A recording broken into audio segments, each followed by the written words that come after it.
I pledge allegiance to the flag of the United States of America and to the republic for which it stands, one nation under God, indivisible, with liberty and justice for all.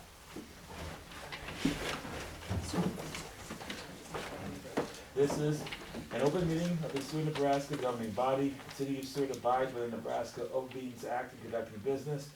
A copy of the Nebraska Open Meetings Act is displayed on the north wall of this meeting room facility as required. Disclosure of meeting recording processes is posted in the meeting room. A participant sign-in sheet is available for use by any citizen addressing the council. Presenters shall approach the podium, state their name and address for the clerk's record, and are asked to limit remarks to 5 minutes. All remarks shall be directed to the mayor, who shall be determined by whom any appropriate response shall be made. The City of Seward reserves the right to adjust the order of items on this agenda if necessary, and may elect to take action on any of the items listed. Please call the roll. Kaler. Here. Coulterman. Present. Singleton. Here. Streisand. Here. Tanyas. Here. Wergen. Here. Wilkin. Here. We have a quorum present. All right, thank you.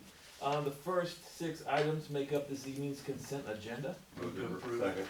We have a motion and a second. Is there any discussion? Seeing none, please register your votes. Please display the votes. Voting in favor, Wilkin, Kaler, Tanyas, Coulterman, Singleton, Streisand, Wergen, 7-0. All right. Next we have public hearings. We have, okay. Freaking me out, man. We're good. Public hearings, 7 p.m. tax increment financing TIF application by Focus Properties 511 LLC. Welcome, Allison. Allison. Hi, my name's Allison Bohr. I'm with Klein Williams. We're TIF attorneys for the City of Seward. I'm here to introduce the project. I'm going to talk about the 2 documents that are in front of you tonight, both the redevelopment plan amendment and the redevelopment agreement. So again, the project for consideration is the Focus Properties redevelopment project. The purpose of the amendment is really to add the project to the redevelopment plan so that it can utilize tax increment financing. Both the Planning Commission and the CRA met on the project, or the plan rather, last week, and both recommended approval of the amendment by the City Council. In preparing the document, we follow the approach required by statute. This particular plan might look familiar to you because the project site was the subject of the Dwell Development Redevelopment Project, and it was a similar type of project, so it's really consistent with that prior plan. The project site's located at 1313 West Highway 34.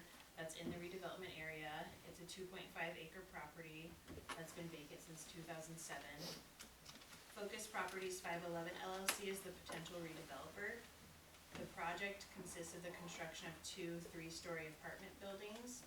Each building would contain 24 units for a total of 48 units, and most of those units will be 2-bed.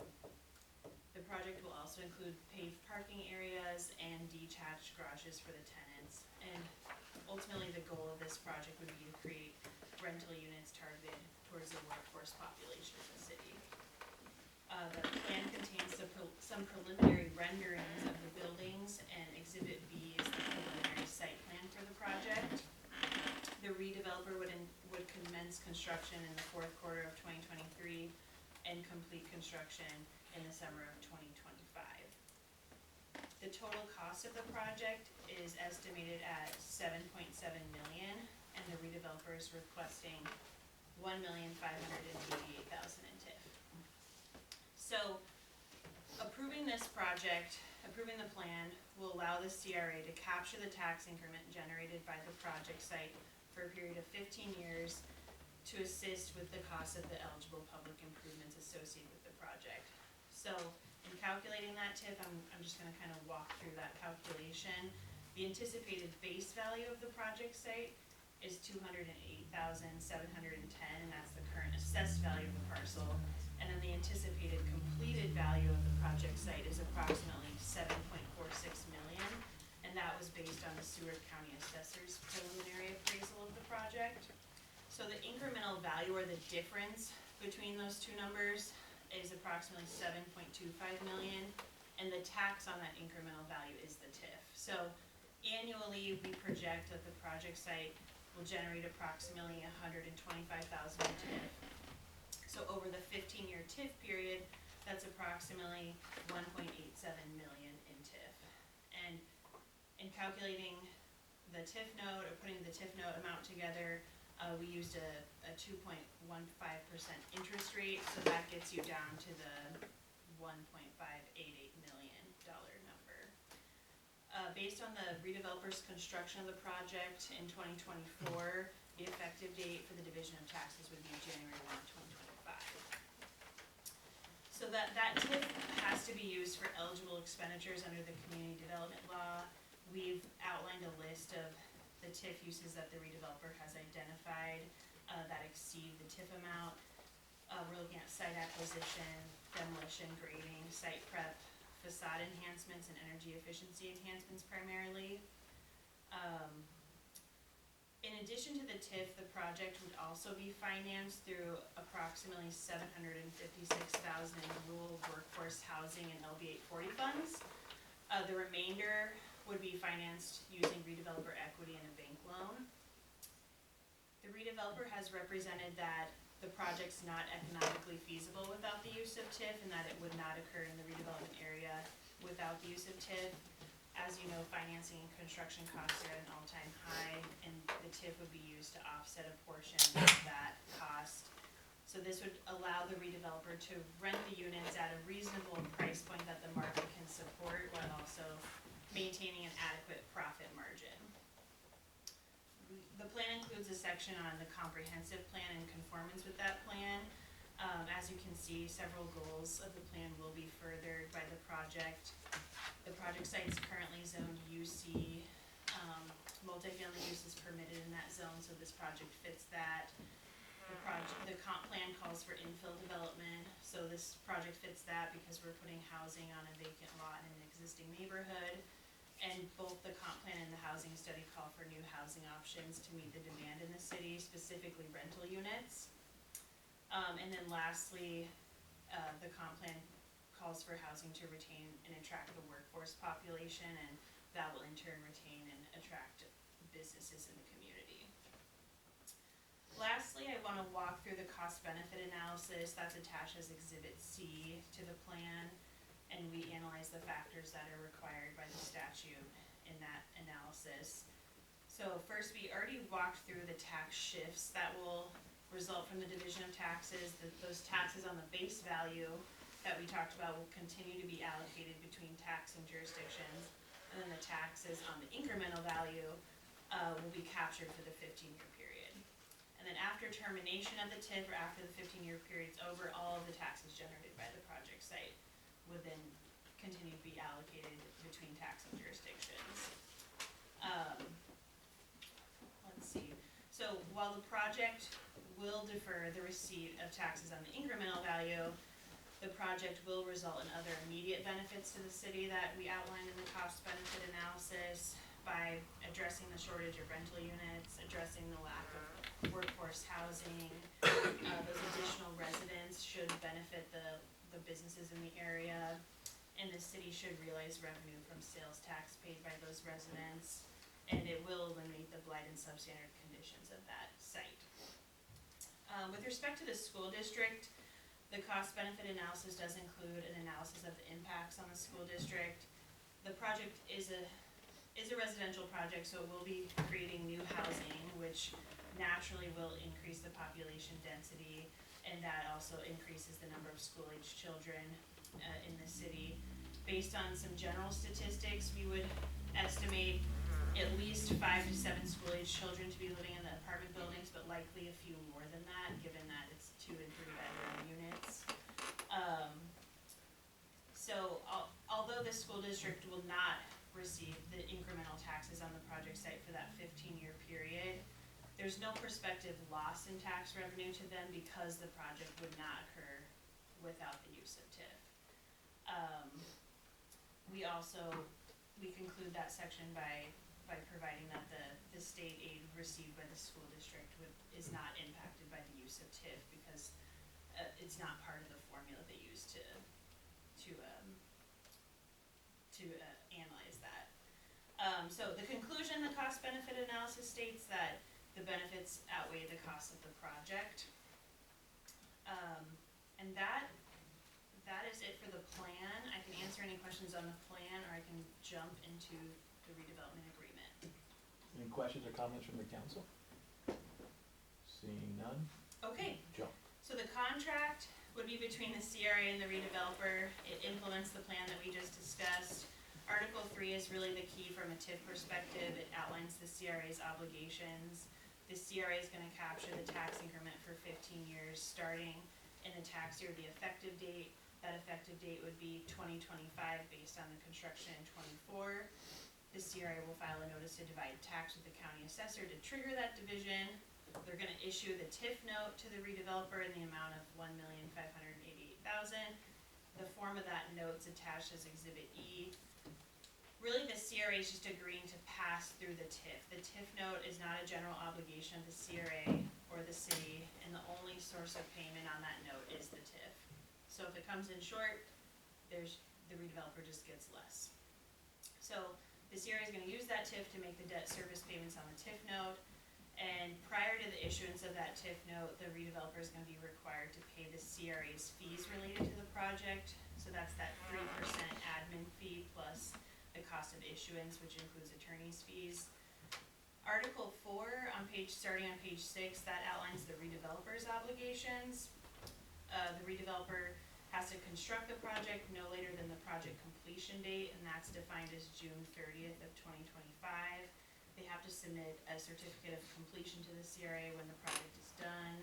They also have to submit a cost certification to the CRA to evidence that they've incurred those TIF eligible expenses. They're agreeing to create an assessed value of the project site in the amount of that minimum project valuation. That's defined as $7.46 million. That's the assessed value that's required to support that TIF amount. They are agreeing to not protest the value of the project site below that valuation, and they're also agreeing to not convey the project site to a tax-exempt entity. They also are not able to transfer the project site without the CRA's consent during that 15-year TIF period. And then finally, if the redeveloper is in breach of the contract allows the CRA to terminate the agreement and declare that note void and would no longer be obligated to pass through the TIF. All right, that does it. Any questions for me? Any questions or comments from the council? Okay. Thank you. This is a public hearing, so we open the public comment portion of the public hearing. Does anyone from the public wish to comment on this item? Please come forward at this time. Welcome. Well, I'm Shannon Meyer. Address is 1965 South Emmett Drive. It's basically just east of Seward. I'm one of the developers on this project. Myself and my other two business partners. Probably the question is, how did I get involved in this? When the prior development, so as Allison mentioned, this was kind of a pre-existing project. When that one fell through, I'm pretty sure it was due to the economics were not going to work in it that well. My other business partners and I decided to pick that project up and keep it going forward because it's something that I'd like to see happen in Seward. I'm a little bit newer on the real estate side, but my other two business partners have quite a bit of experience and have done these projects in other cities. One of them was the CFO of a development company for 15 years and have done a lot of these projects. So overall, we know what we're doing with them. I can wholeheartedly say the economics, and we're all CPAs, the economics on this do not work without TIF, and the project will not move forward without TIF money. So it's not kind of if the building's not done, you're never going to get the real estate taxes because just in full honesty, the economics don't work without it. I had a bunch of big drawings and all the plans are all designed. I was going to show them, and about 30 minutes ago, I locked them into my office along with my keys. Hopefully my wife can find a key for me so I can get home tonight. But I'm happy to answer any questions that you might have about it. As Allison said, yeah, there will be two buildings. Our total costs are actually going to end up being a little bit more than $7.7 million because that's only with the two buildings. We are planning to do, there will be 4 garages as well, that kind of double as garages and storage space. That will be done in the project as well. I know in the digital pictures you've got, I'm not done with those, we're still working on, there will be landscaping. We're going to do, this is a gateway into the community, so we're planning for underground sprinklers so that there's green grass and trees and landscaping. We want it to look nice. So answer any other questions you might have. Great, thank you. We're very excited about the project. I can tell you, just the property in general, it's great to have something happening with it. We've been nudging that along slowly, hoping that, you know, that there will be a project to come down to address some of the, for lack of a better term, the first impression of the property as people drive through Seward.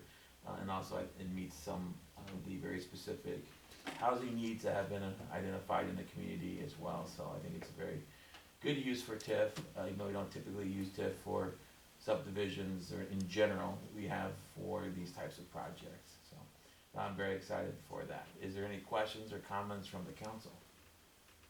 Yes, Rich? I went to the planning and zoning meeting and you did a very nice job of presenting the project, and where both buildings will be built simultaneously, is that correct? Yes, yeah. And then, I was really impressed by the details about the required parking spaces and detached garages and so forth, that is gonna be part of the project going in right away. I think that speaks well for it, where there should be ample parking according to the codes for everyone, and so that's a big part of this as well, so.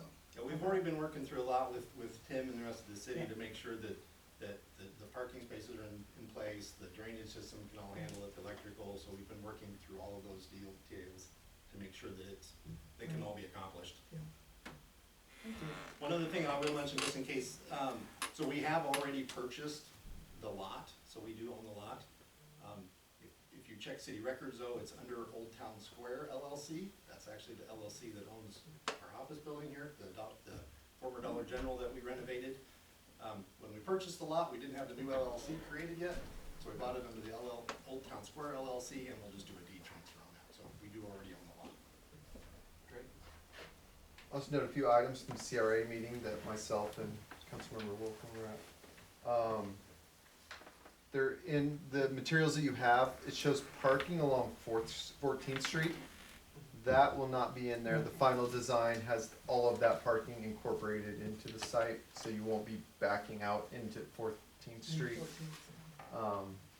That was one of the things that came up while we were working through with the city, they said like, we do not want parking here. So, yeah, we're like, okay. we don't want people to turn it in to go to Pack and Save and run into people backing out of parking stalls. So, it was noted by CRA member Ryan Seaman, who also serves with the school board.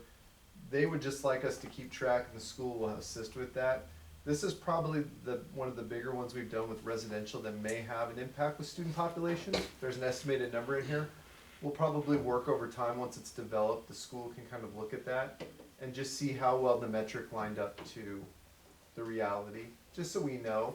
But it was noted by member Seaman and I think a few others that this is kind of like the exact prime purpose of TIF, is that redevelopment area. Blighted and substandard. Blighted and substandard. I mean, most of us know the history of the parcel and what took place there, and it's sat dormant in its different iteracies for the last decade plus. So this really gets at, I think, the intent and purpose of the Redevelopment Act as the state plan, and so this is a good project. And they were willing to support it when it was the previous one under Dwell, and as you saw with the votes, they supported moving this one forward as well. But just want to pass along a few of those comments. I'm just saying thanks for your investment. Yeah. It's appreciated. And not all of the equity financing will come from us. My plan is, and that's kind of the last piece of the leg that I still gotta do, we want it to be a community project as well, so I'm going to work for local investors. To some degree, kind of like the wellness center, this is not a donation, this is an equity investment so that you get return on your money.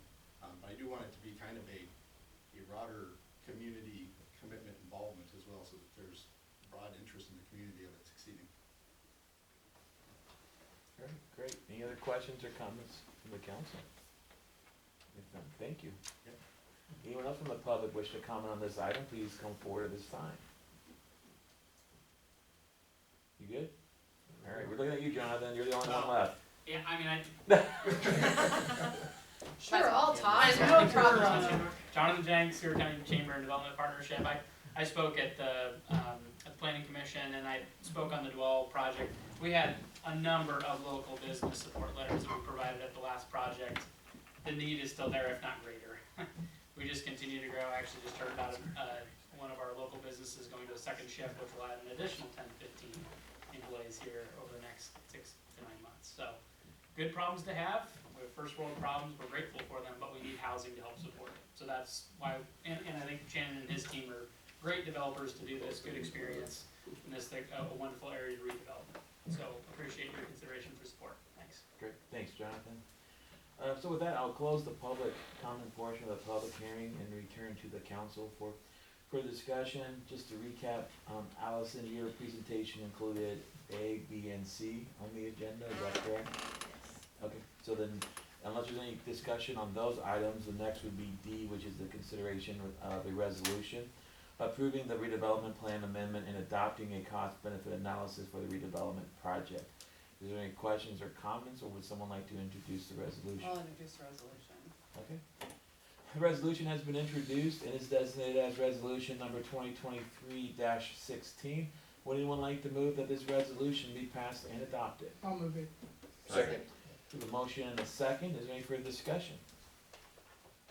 Seeing none, please register your votes. Please display the votes. Voting in favor, Wilken, Kaler, Tanya, Colterman, Singleton, Streisand, Morgan, 7-0.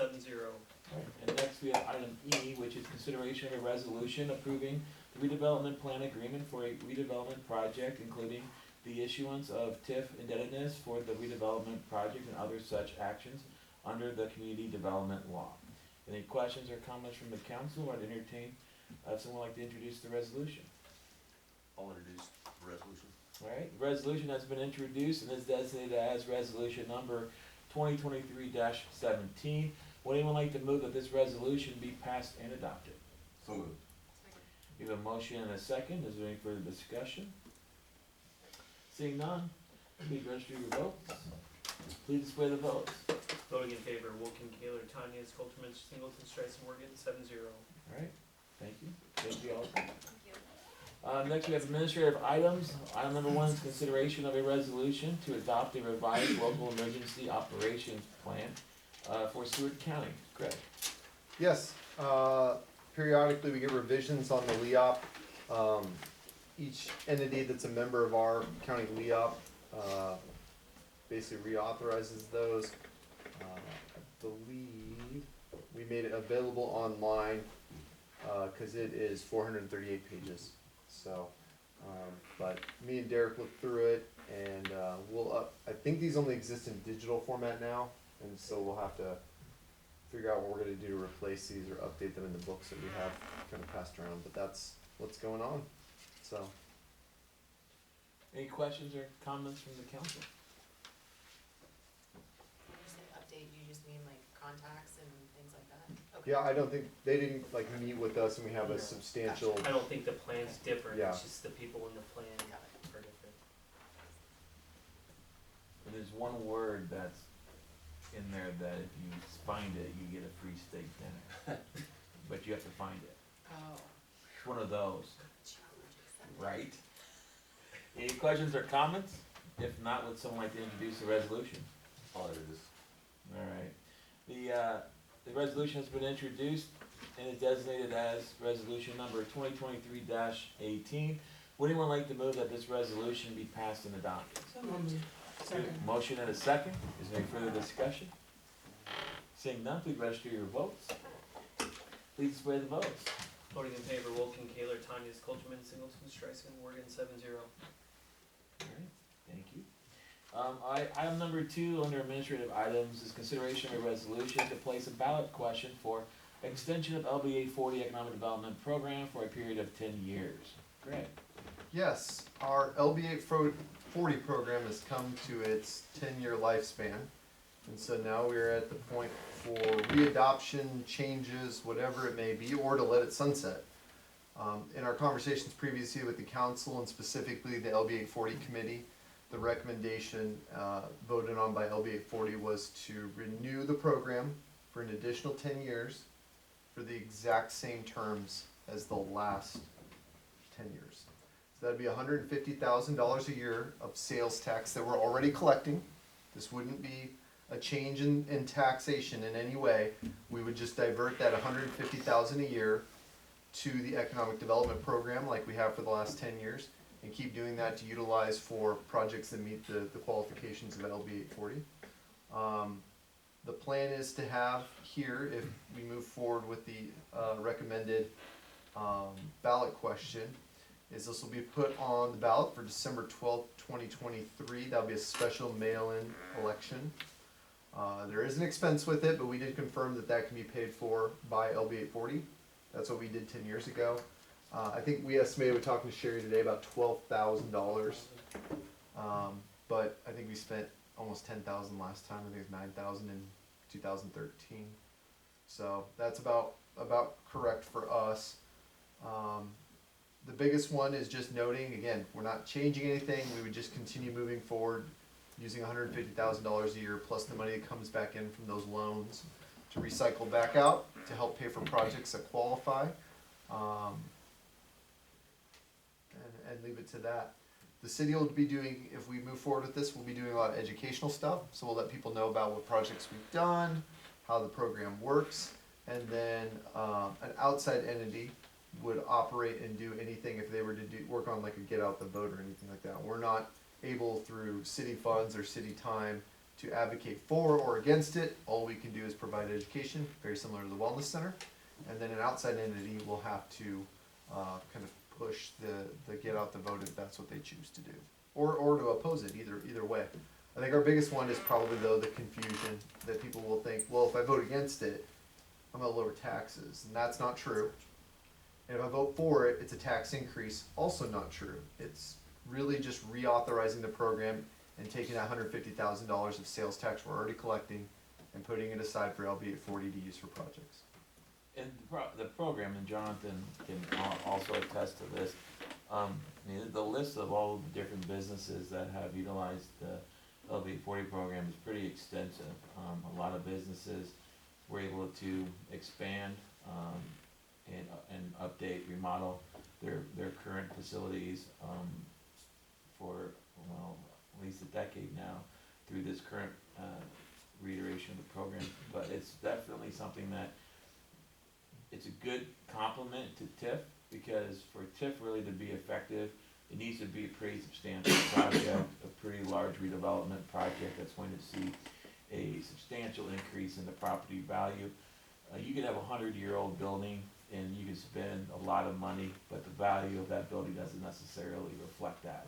And that's where this program is particularly valuable, because whether it's through a low interest loan or some other mechanism ideally of some sort of gap financing that's available for it, it can sometimes get a business over the hump. And you saw with the TIF discussion earlier that without TIF, that project, the numbers just don't work. That's true with a lot of smaller projects as well, where we're not talking necessarily millions of dollars. We're just talking about maybe $50,000 or less to try. And as you know, last few years, costs continue to go up. I hate to lose this program because I do think it's a very valuable program, and you're going to recognize a lot of the businesses on that list who've benefited from it, and then we as a community benefit from their success as well. Jonathan, do you want to say anything Yes. on this? So our board considered this at one of our recent quarterly board meetings to endorse this. If the council chooses to move forward, we'll be the entity that will take sort of the mantle and run with it. I've been around long enough that I ran the last campaign in partnership with a number of wonderful community partners. So we're excited to move this forward. It's an absolutely critical program for our community. And so would obviously would ask for your consideration and support, to put this on the ballot through the special election. Thanks, Jonathan. And I think to Greg's point, I think that the biggest thing that we just need to make sure that people understand what they're voting on is the plan. It's a program that a lot of businesses have benefited from. Does not impact taxation at all. If it fails, we would still collect the same sales tax. It just wouldn't go to this program, and the program would eventually die out, I assume, once all the funds were used up. So With that, are there any questions or comments from the council on how this all works? No, I just think that the campaign is by the other entity is critical, because otherwise, you're exactly right, people aren't gonna understand, and they're gonna jump into rabbit holes of where that money's Yeah. going or whatever, so, you know, appreciate your work on that, Jonathan. And the LB 840 program is overseen by the LB 840 Application Review Board that Councilmember Kaler and Councilmember Miller sit on. Councilmember Coulterman sat on it previously, maybe others as well. It's also, their work is overviewed by the CARC, which has a 5-member group that meets twice a year, reviews all the financials and makes a recommendation and a report that I read every year, twice a year. And so there's a lot of oversight over it. It's been I can say personally, I think it's been a well-used tool for the city of Seward. I came from Beatrice, and they took a lot of risks on theirs because that's just the nature of some of the businesses down there. It's just harder to get things going a little bit in that economy, and so they lost a lot. You know, they kind of gambled on some of them, and they didn't always work out or get paid back and things. We have an incredible track record with LB 840 in the city of Seward and done a really good job. Continue to see repayments right now. Everything's on schedule, working well. And so, but yeah, it was also a great backstop. The other one we kind of think about is we think about the big LB 840 projects, but in times of need or crisis, we were able to utilize LB 840. If you go back to the initial COVID-19 outbreak when nobody really knew what was going on, we had, was it the TIME program? Yep. That a lot of businesses utilized that LB 840 helped pay for a good chunk of. And then also we've been able to supplement our downtown revitalization grants to ensure that anybody that had a qualifying project, they wouldn't be left out and we would move them through. And so I think we've done 3 or 4 of those for each round of DTR as well to ensure that projects that were viable projects, but maybe just on the chopping block for one reason or the other, but met the qualifications, we're able to get through. And so some of those small level ones have been really, really good too. Have any questions or comments from the council? Otherwise, would someone like to introduce the resolution? I'll introduce the resolution. Alright. The resolution has been introduced. It is designated as resolution number 2023-19. Would anyone like to move that this resolution be passed and adopted? So moved. We have a motion and a second. Is there any further discussion? Seeing none, please register your votes.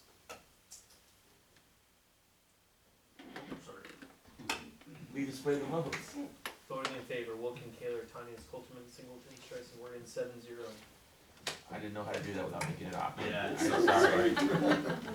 Spacing off. Sorry about that. Item number 3, consideration of a change order number 2 to a contract with General Excavating for the Bradford Street Storm Sewer Improvements Project in the amount of $130,454.83 and a time extension of 25 days. Mike, welcome. Thank you, and good evening. So our 2 storm sewer projects, Park Avenue and Bradford Street, are progressing pretty well. There's been a number of interruptions with existing utilities. Purpose of this change order today is for 3 items on specifically the Bradford Street project. The 3 items include a new storm sewer inlet. The design had projected that at the very beginning, this is right by the Hughes Brothers gate on the west side of 10th Street at the end of Bradford, the very beginning, that the contractor could cut a hole for 36-inch pipe. The structure turned out to be too small. There's too little structure left, and so the design had to be changed to incorporate ripping that out and constructing a brand new storm sewer structure.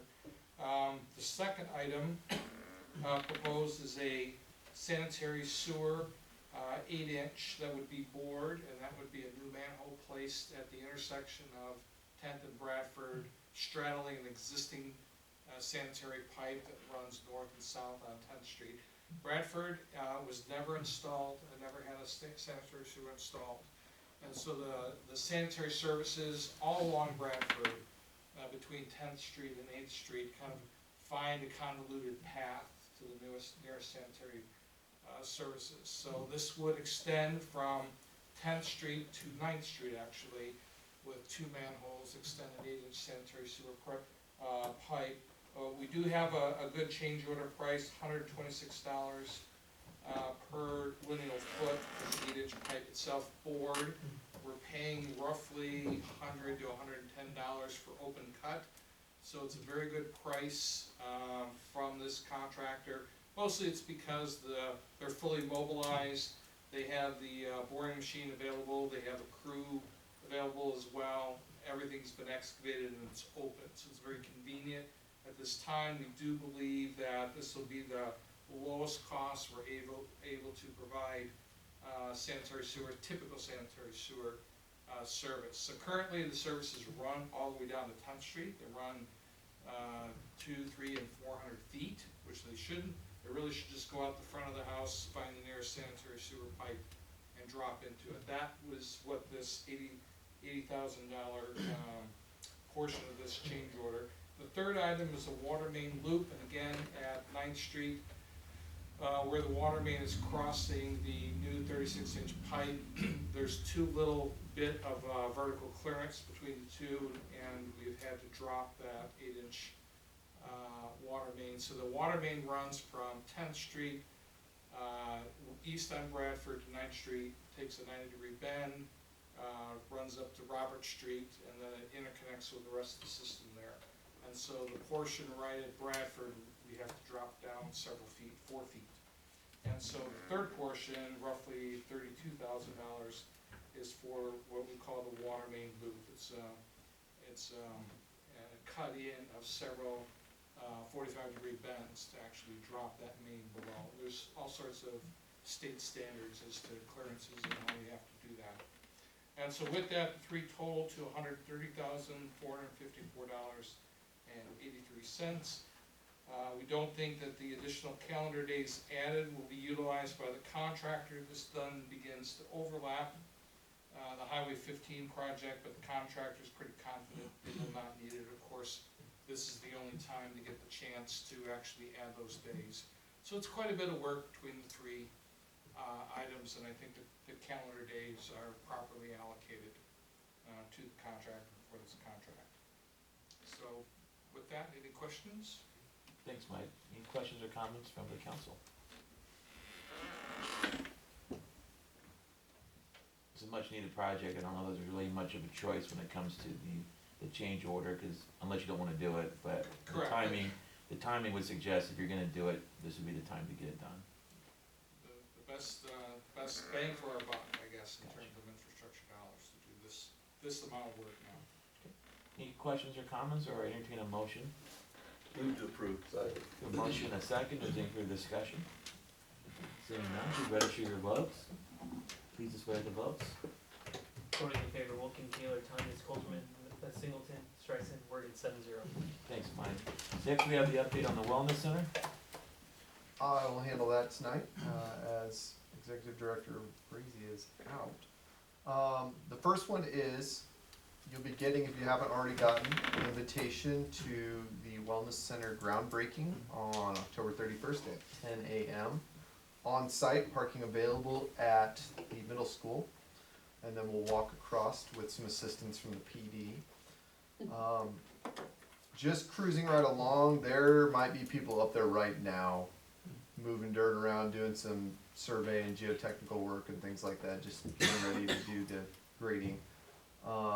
And so they'll be up there on site this week and work through until the groundbreaking. We finalized a number of items in regards to equipment, exercise equipment, and selected those ones this week. And so Joel's been working on that. He continues to follow up on licensing questions for our childcare. I think Joel's also been involved. We're doing all of the winterization of the pool. So that's, again, some more of the work that he's doing to understand pool systems from the mechanical standpoint. And then I think this winter that Joel's gonna go through and get his pool certification that Adam Bodie, our assistant director, already has. So we have multiple people on the crew that are certified in pool operations through the state. And then we're finalizing, Sydney and I are going through all the numbers on our financial package for bonding. We have 2 different options for that. We're gonna work through that. And then Kelly and I are trying to work through some of the agreements that will be the final agreements between the landholder, Seward changing the game, and the city of Seward to kind of occupy all that during the time of the grant period, the construction period, and all of those things. We're working with Kurth Brashear, who's the attorney for Seward changing the game on that. And that's kind of where we're at. I know Councilmember Streisand attended the changing the game board meeting last night. Last night from 5:30 to 6:30. And so just kind of some odds and ends, but continuing to move the project forward to make sure we get it within the grant period. I will inform you, we did not get a successful award from the Hewitt Foundation, but we did have a really good meeting with Doherty, and so that looks very positive. We anticipate before the end of the year that they'll make an announcement on any awards for that one, but they came out and did a site visit with us and answered a bunch of follow-up questions, and so we felt pretty positive about that one. Other than that, we also met with Rotary, and Jake Kohanic with Sampson did a presentation of the Rotary, and again, he noted that the bid that we got in for the building is the best bid project he's seen in 8 to 10 years. And so we were very lucky on the bids, and we still think there are costs that will come out of that with some value engineering that they'll do on site and throughout the process of construction. But we feel confident we'll be able to close out the project and get it going. So there you go. I can answer any questions you have.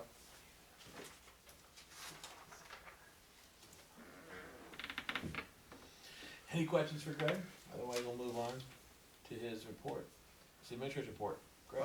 Administrator's report, I think the biggest one is just coming down off of budget, continuing to work with Sydney. She's doing a great job taking the reins of numerous things within the finance department, payroll.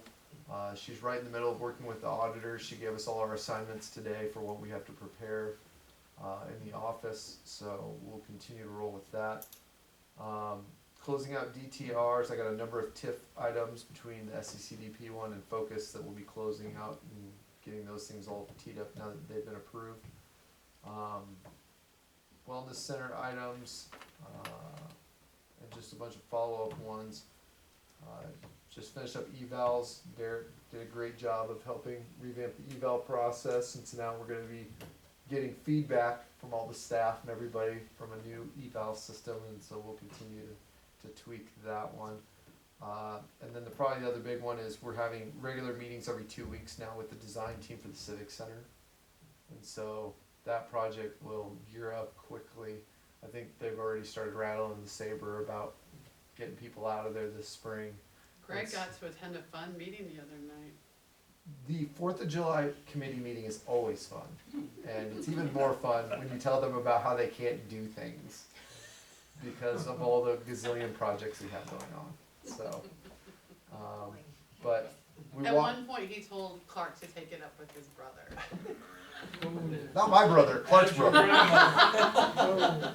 So, Forget your grandmother. And your mom, and your mom. It was a Yeah. fun time. but with the Highway 15 project, especially the southern portion between Highway 34 and Tenneco essentially going on, we hope that they're done when they say, but I've seen enough projects in the last few years, and this year especially, that I said we need to have a plan, and they kind of gave me the assignment to keep reporting back to them in the spring through February, March, and April, so we know kind of what things are starting to look like. But we will gear up for that one. The Bradford Street project will have an impact on the Civic Center if that's where they've gotten up to in regards to some of the work they're doing. And then the water tower project is probably the other one, along with the Civic Center itself. If we have that place ripped apart, there's a lot of programming that goes on in the Civic Center, and they're scrambling to find new homes for that for the summer. So, Any questions or comments for Greg? If not, I'd ask for a motion to accept the report. So moved. Second. A motion and a second. Please register your votes. Please display the votes. Voting in favor, Wilkin, Kaler, Tanya, Colton, Singleton, Strice, Morgan, 7-0. Alright, next we have future requests for council agenda items or administrative action. Any requests from the council? Seeing none, Move on to announcement of upcoming events. Jonathan, welcome. Yes, thank you, Mayor. All right, this Friday, we have 2 ribbon cuttings with new businesses in town, Wellness Redefined and Bone Vita Therapy, starting at 3:30 p.m. with our ambassadors. You're welcome to join us if you'd like. Monday, October 30th, Mentor Night for Concordia Catalyst Competition, business plan pitch, will be at Spare Time. If you would also like to be a local business professional, we'd love to have you. This is the reminder that we have our Christmas festival coming up. Saturday after Thanksgiving, 13th annual. We're very excited about that. A lot of wonderful community members to make the magic happen. Of course, the Santa House, have 1,000 kids come through, all the wonderful candy canes and fun with that. And so I would encourage you to promote that accordingly and join us as a part of those festivities coming up. We also have a professional development luncheon coming on Friday, December 1st with Nurse Nancy.